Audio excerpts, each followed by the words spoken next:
E aí, pessoal, tudo bom? Primeiramente, nada é verdade e tudo é permitido. Mas isso daí vai fazer um pouco mais de sentido quando eu explicar tudo. Muito boa tarde, povo, bom dia, boa noite, o tempo é relativo. Eu sou o Pedro, mas pode me chamar de Vermelho. E eu vim explicar um pouquinho mais sobre alguns conceitos e um tema bem específico, que no caso é a corrupção, a desinformação e a manipulação da verdade. E eu vim fazer essa crítica com um toquezinho bem legal que eu gosto bastante e que eu considero que é um tipo de arte bastante...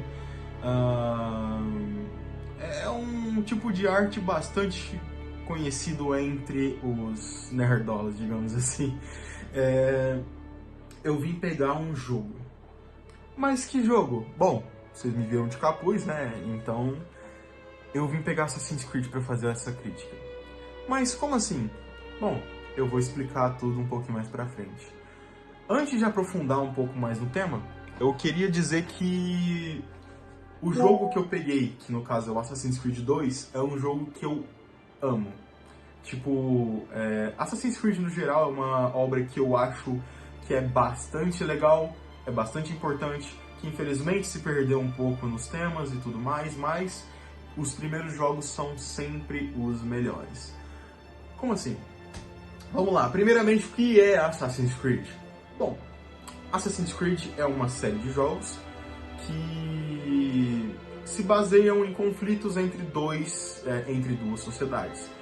No caso, os assassinos e os templários. Mas como assim? Me explica um pouco direito. Calma, vamos chegar lá. Antes de entrar nesse assunto, eu queria dizer que nem todo mundo conhece esse conceito, nem todo mundo pesquisa, mas eu quero deixar bem claro aqui o que é corrupção. O que é corrupção? Corrupção é o ato de abusar de uma posição de poder, autoridade ou confiança para obter vantagens indevidas, sejam financeiras, materiais ou só privilégios mesmo. E antes de falar qualquer outra coisa, eu quero que vocês entendam que o mundo de Assassin's Creed é baseado no nosso, mas com um toquezinho mais de misticismo e outras coisinhas além. Contudo, né, eu ainda acho que é um ótimo exemplo de crítica à corrupção e desinformação no geral. Explicando agora o que seriam os assassinos, já que a gente já sabe o que é corrupção. Por mais que o termo assassino seja uma coisa meio pesada, julgada, etc., e nesse mundo realmente eles são uma sociedade secreta, na verdade, que prezam pela liberdade e são contra o controle forçado e manipulação.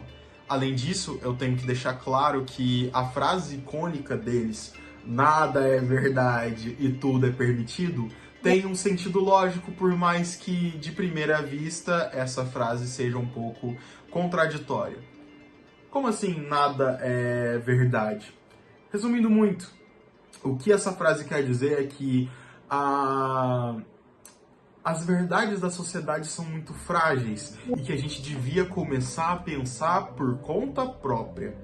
E o tudo é permitido significa que somos arquitetos de nossos atos e que vamos lidar com as nossas consequências cedo ou tarde. Agora sobre os Templários, que são os antagonistas da série. Eles, em contraparte, vão ser muito bem tratados. Resumindo muito, como heróis de guerra, sendo papas, cavaleiros, conhecidos, sempre estando em posições de poder, como sendo príncipes, reis, barões, duques, etc. Eles são uma organização que acredita na ordem em qualquer custo. Como assim? Eles acham que a humanidade precisa ser controlada para alcançar a paz e a ordem. E para eles, a liberdade gera conflitos, como guerras e caos no geral. Por isso, eles defendem que indivíduos mais poderosos e com um certo preparo são quem precisam organizar essa sociedade, são quem precisam estar no poder mesmo que isso signifique limitar certas coisas na sociedade. Só que tem um probleminha.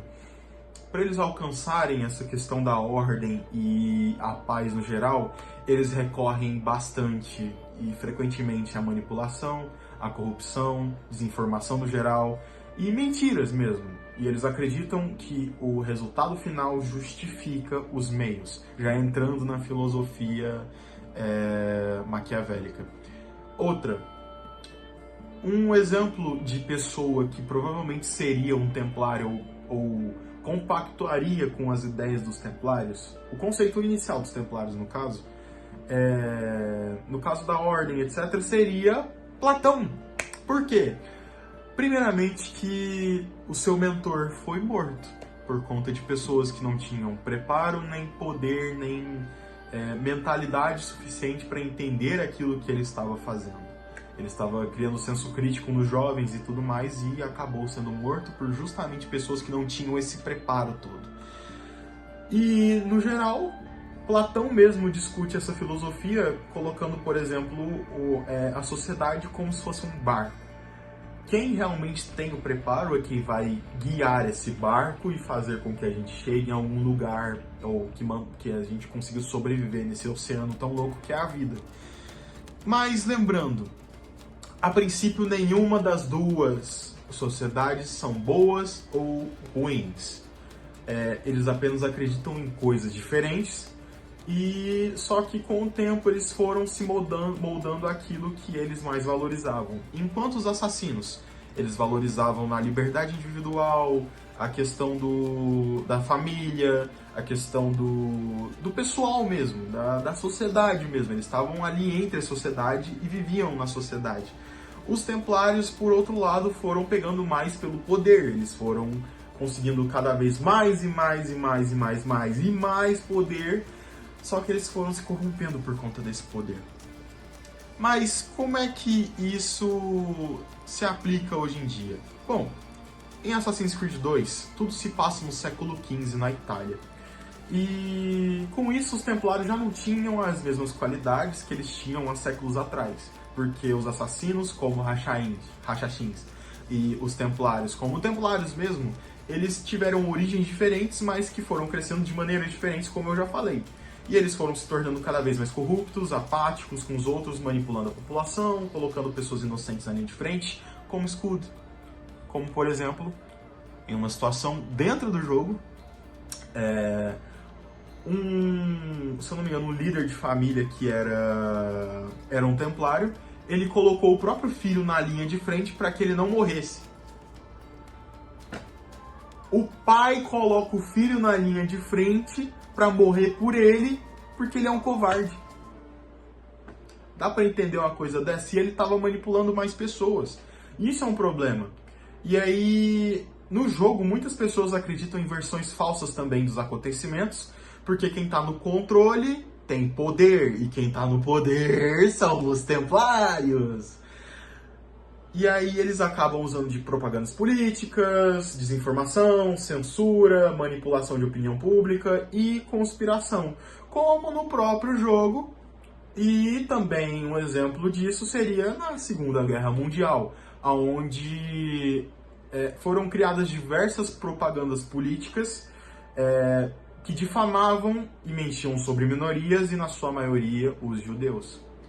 Outra forma de desinformação que os templários usavam para ganhar mais poder era de que, se você fosse contra a igreja, contra tudo aquilo que envolvia o catolicismo em si, você era contra os templários e logo era considerado um traidor e era forca.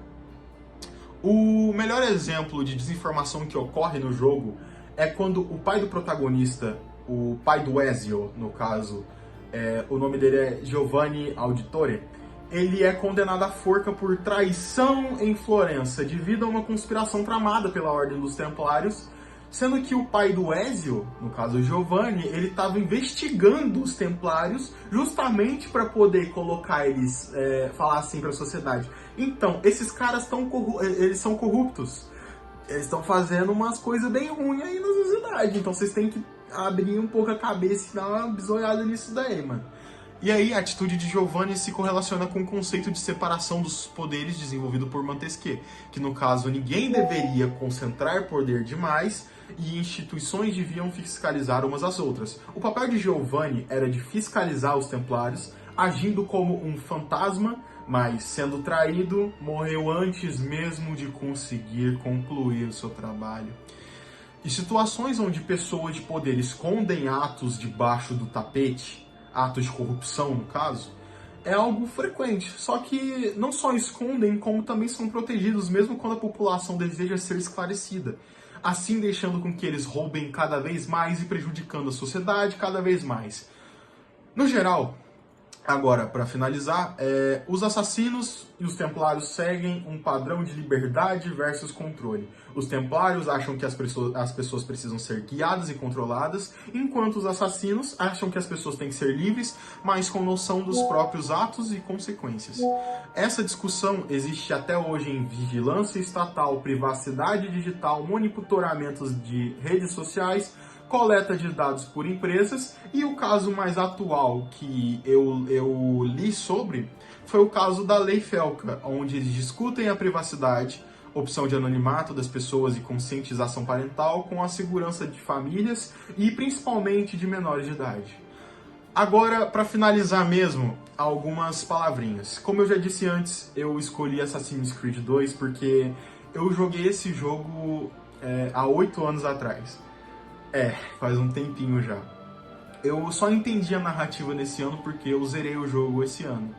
E porque esse jogo sempre esteve e sempre vai estar no meu coração por ser meu primeiro joguinho massa de Xbox que eu joguei e porque na época foi uma época difícil. Mas não quer dizer que ele seja o único que faz essa questão da crítica ao sistema, ao governo, à corrupção e etc. Outros jogos também, como Cyberpunk 2077, Detroit Become Human, Papers, Please, Psychopomp, e outro que eu amo também, que eu quero jogar pra caramba, é Dishonored, explicam muito bem a crítica ao sistema e ao governo e etc. Foi muito legal fazer esse trabalho por estar comentando algo que eu realmente gosto de conversar. E muito obrigado, até mais e Requiescat in pace.